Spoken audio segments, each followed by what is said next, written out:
Proclamação do Evangelho de Jesus Cristo, segundo João. Glória a vós, Senhor. Naquele tempo, João viu Jesus aproximar-se dele e disse: Eis o Cordeiro de Deus, que tira o pecado do mundo. Dele é que eu disse: depois de mim vem um homem que passou à minha frente, porque existia antes de mim. Também eu não o conhecia, mas se eu vim batizar com água, foi para que ele fosse manifestado a Israel. E João deu testemunho dizendo: Eu vi o Espírito descer como uma pomba do céu e permanecer sobre ele. Também eu não o conhecia, mas aquele que me enviou a batizar com água me disse: Aquele sobre quem vires o Espírito descer e permanecer, este é quem batiza com o Espírito Santo. Eu vi e dou testemunho. Este é o Filho de Deus. Palavra da salvação. Glória a vós, Senhor.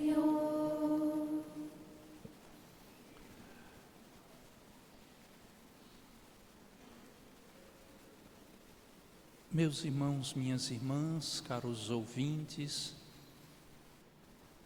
o Evangelho que ouvimos retoma o tema da liturgia da palavra da missa do último domingo, na qual celebrávamos o batismo de Jesus.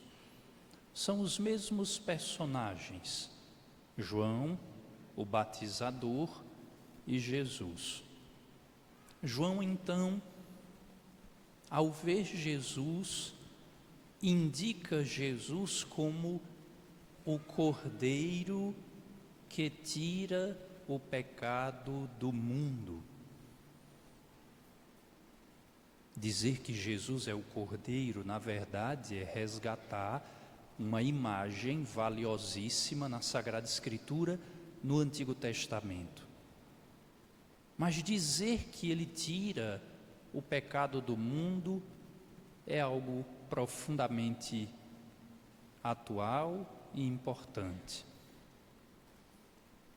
Dizer que Jesus tira o pecado do mundo, meu irmão, minha irmã, é dizer que não somos nós, com as nossas forças, com a nossa inteligência, com a nossa bravura e coragem, que superamos os nossos pecados. Não.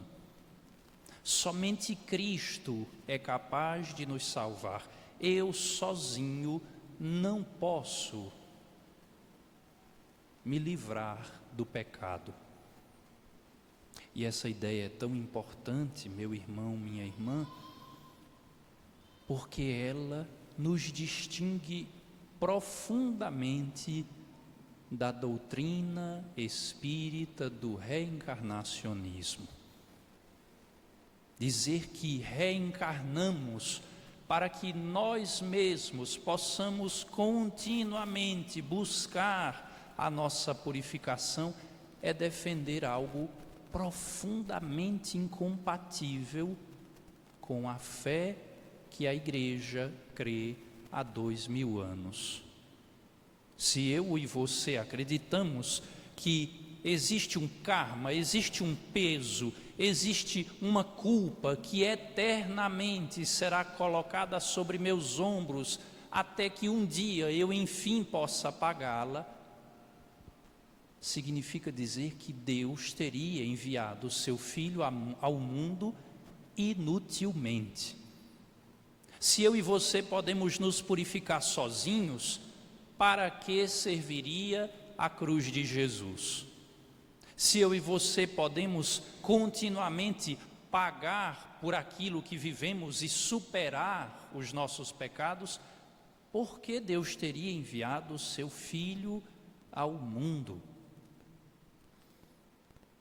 E talvez você, meu irmão, minha irmã, tenha uma fé profunda, cheia de convicções, mas me permita lhe dizer, existe uma infinidade de católicos por aí afora, que quando leem ou veem qualquer ensinamento espírita, reencarnacionista, ou quando perdem algum parente que amavam, facilmente começam a imaginar, a acreditar e depositar sua esperança numa reencarnação.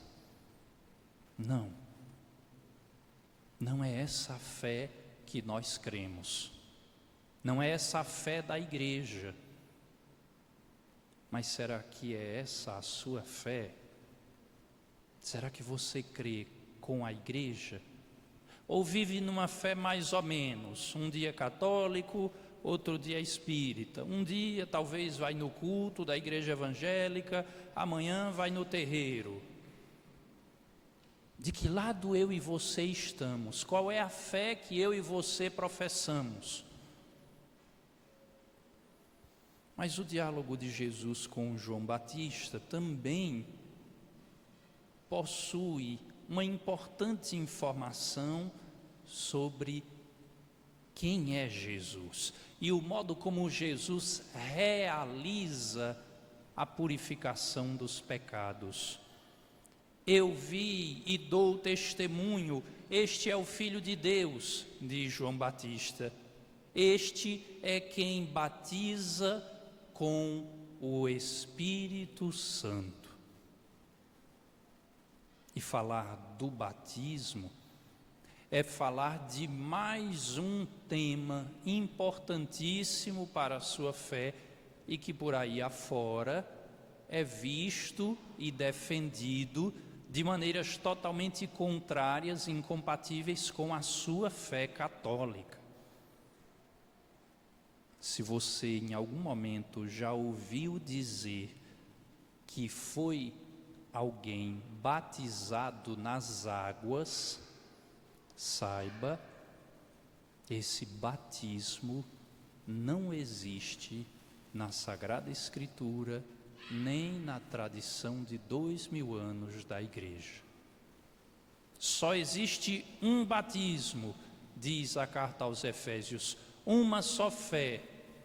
E este batismo é o batismo com o Espírito Santo, o batismo no Espírito Santo.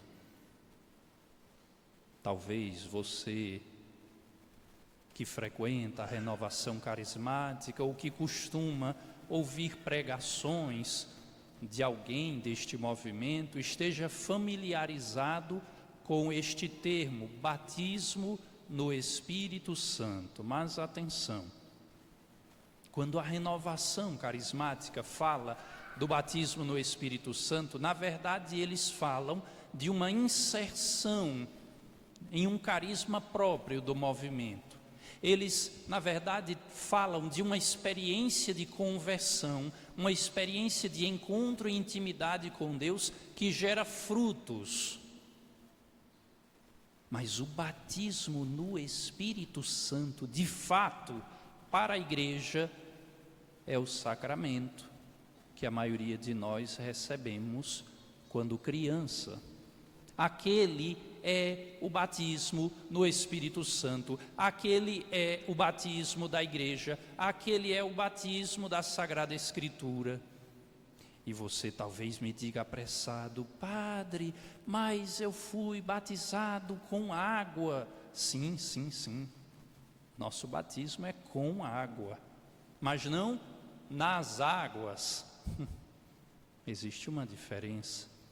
Somos batizados numa pia batismal com água, mas aquele rito, aquele sacramento é realizado na ação do Espírito Santo.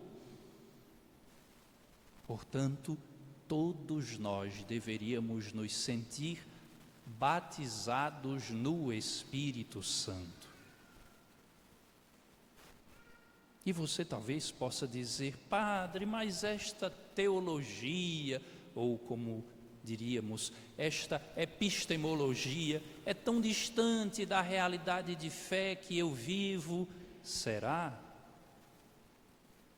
Se somos, meus irmãos, minhas irmãs, batizados no Espírito Santo, de fato, deveríamos viver como quem se deixou guiar pelo Espírito Santo. Viver como batizado é viver no Espírito Santo. E como saber se vivemos de fato no Espírito Santo? É simples. Basta nos perguntarmos se vivemos a nossa vida guiados por uma coerência de fé, por uma integridade moral, pela busca do que é justo, bom, correto. Será, meu irmão, minha irmã, que vive guiado pelo Espírito Santo, quem procura sempre a vidinha do malandro, o jeitinho mais esperto, o caminho mais fácil, uma maneira de se dar bem por aqui, outra maneira de trapacear por ali, lucrando desonestamente aqui ou acolá? Será que é essa a vida de quem foi batizado no Espírito Santo? Como vocês sabem, eu tenho o hábito de, sempre que posso, ficar à porta da igreja antes da Santa Missa. Quantas vezes, meus irmãos, minhas irmãs, chama a atenção o modo como nós, os cristãos, nos comportamos.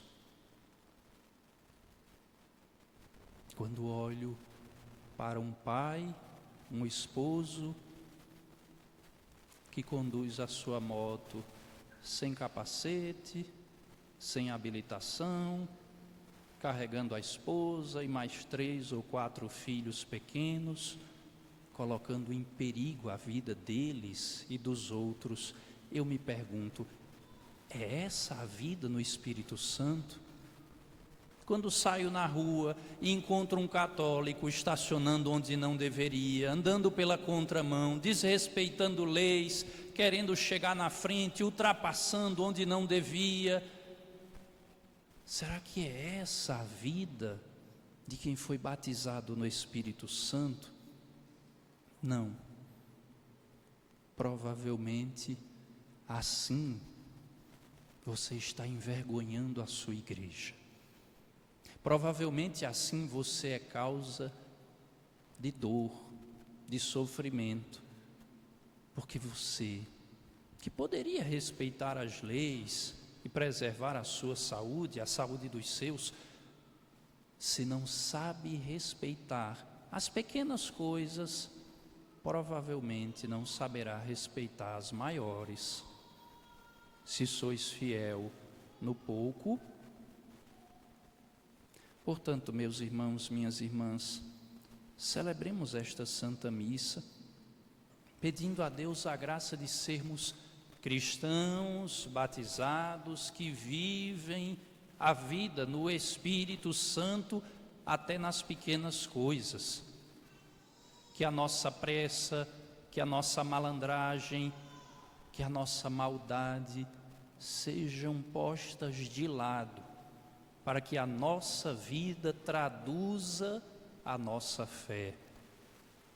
E ao mesmo tempo que, vendo o testemunho de João Batista, que aponta Jesus como aquele que tira o pecado do mundo, eu e você possamos reafirmar o que cremos, que é Cristo, o Cordeiro de Deus, sacrificado por nós, que poderá nos salvar de nossos pecados.